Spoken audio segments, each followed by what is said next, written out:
샬롬, 주 안에서 평안하십시오. 주야로 말씀을 묵상하는 시간, 주 여수모닝입니다.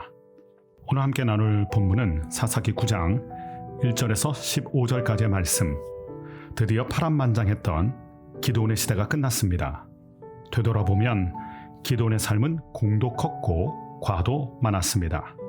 그의 아버지 요아스가 신주 단지 모시듯 섬겼던 바알과 아세라상을 엎고 우상 숭배를 끝낸 것, 그리고 미디안의 7년 압제를 끝낸 것, 이스라엘 구원했던 것, 이것은 획기적인 사건이었고 모두에게 거룩한 충격이었습니다.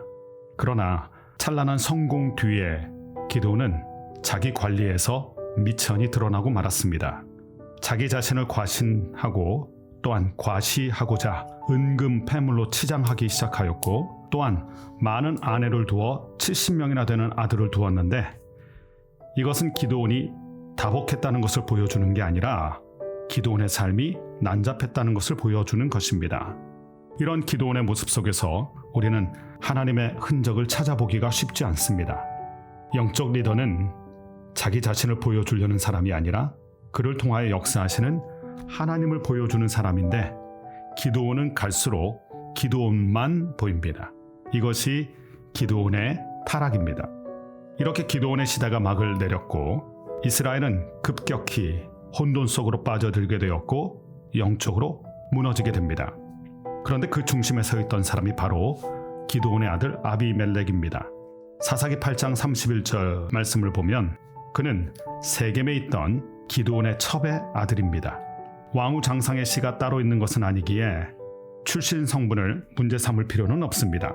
그러나 그의 이름의 뜻이 문제입니다. 아비멜렉, 나의 아버지는 왕이다. 누가 이 이름을 지어주었을까요? 분명히 그의 아버지 기드온이었을 것입니다. 기드온이 하나님을 대신해서 이스라엘의 왕을 자처하고 있었던 것입니다. 문제는 이 아비멜렉이 기드온의 그 야망을 그대로 이어받았다는 것입니다.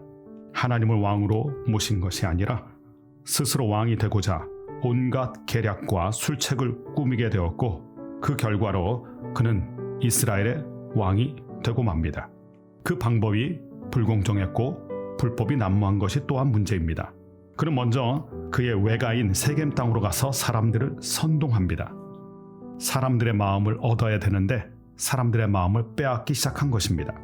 70명이 다스리는 것과 1명이 다스리는 것 중에 어느 것이 낫겠느냐? 사실 둘 다 아닙니다. 70명의 아들도 아니고 아비멜렉도 아닙니다. 하나님이 다스리셔야 되는데 철저하게 하나님을 패싱하고 자신을 드러내고자 했던 그의 야망이 보이는 것입니다. 아비멜렉의 단수가 얼마나 높은지 그는 교묘하게 세겜 땅 사람들의 지역 감정을 자극합니다. 같은 고향 사람들의 동정심을 자극하여 동조 세력을 규합했던 것입니다. 2절 말씀 보면 나는 너희와 골육임을 기억하라. 그랬더니 세겜 사람들이 이렇게 화답을 했습니다. 3절 말씀에 그는 우리의 형제라. 우리가 남이가, 이게 통했던 것입니다. 그러나 이 모든 것은 다 마귀의 방법입니다. 편가르기를 하고 찢고 나누고 흩어지게 만드는 것. 하나님을 향해서 구심점인 하나님을 향해서 하나가 되어야 하는데 서로가 나누어지고 분열되는 것. 이것이 기드온 이후의 이스라엘의 모습입니다. 또한 이 아비멜렉을 보면 잔인합니다. 바알브리 신전에서 가져온 은 70개로 청부 살인마를 고용해서 그의 배다른 형제 70명을 한날 한시에 집단적으로 참수시키는 악행을 벌였습니다. 피비린내 나는 왕자의 난이 벌어진 것입니다. 한편 그 난리통에 구사일생으로 살아남은 한 사람이 있는데 기드온의 막내 아들 요담이라는 자입니다. 그가 이 상황을 개탄하면서 아비멜렉과 그에게 동조한 세겜 땅의 죄악이 얼마나 심각한지를 우화를 통해서 고발하는 장면이 8절에서 15절입니다. 내용은 간단합니다. 나무들이 왕을 세우기 위해서 모였는데 먼저는 감람나무를 찾아갔고 두 번째는 무화과 나무를 찾아가고 세 번째는 포도나무를 찾아갑니다. 그러나 모두가 한사코 고사합니다. 아주 중요한 고백을 하게 되었는데 하나님과 사람을 영화롭게 하고 기쁘게 하는 것이 내 역할이다. 왕이 되고자 한 게 아니라 자기의 부르심의 자리를 지켰던 것입니다. 왕이라는 자리보다 하나님의 부르심, 자신이 감당해야 될 사명을 집중했던 것입니다. 그리고 고백하기를 나는 우쭐대고 싶지 않다. 자리가 주는 유혹이 있습니다. 자리가 사람을 만들기도 하지만 사실 자리가 사람을 망치는 일이 비일비재합니다.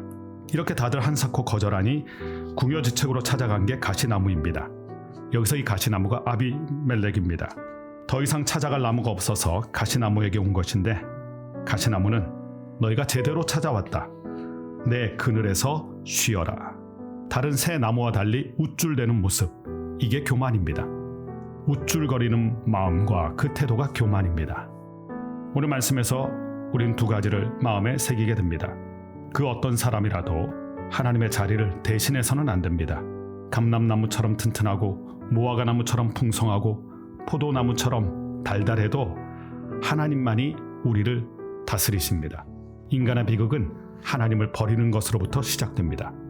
또한 자리를 조심해야 됩니다. 자리는 사람이 만들어주는 게 아니라 하나님이 주시는 것입니다. 그러므로 우리는 자리를 탐할 것이 아니라 부르심에 집중해야 됩니다. 오늘 하루 우리가 감당해야 될 사명과 부르심, 그것에 집중하여 하나님과 사람을 영화롭게 하며 기쁘게 하시는 사랑하는 조이어스 가족들이 되시길 주님의 이름으로 간절히 축원합니다. 기도하겠습니다. 하나님 아버지, 기드온과 탐욕스러웠던 그의 아들 아비멜렉을 보면서 우리 자신을 돌아봅니다. 아비멜렉처럼 자리를 탐하는 사람이 아니라 하나님께서 우리에게 주신 그 사명, 그 부르심을 붙들고 하나님을 영화롭게 하며 하나님을 기쁘시게 하는 믿음의 삶이 되게 하여 주옵소서. 예수님의 이름으로 기도드립니다. 아멘.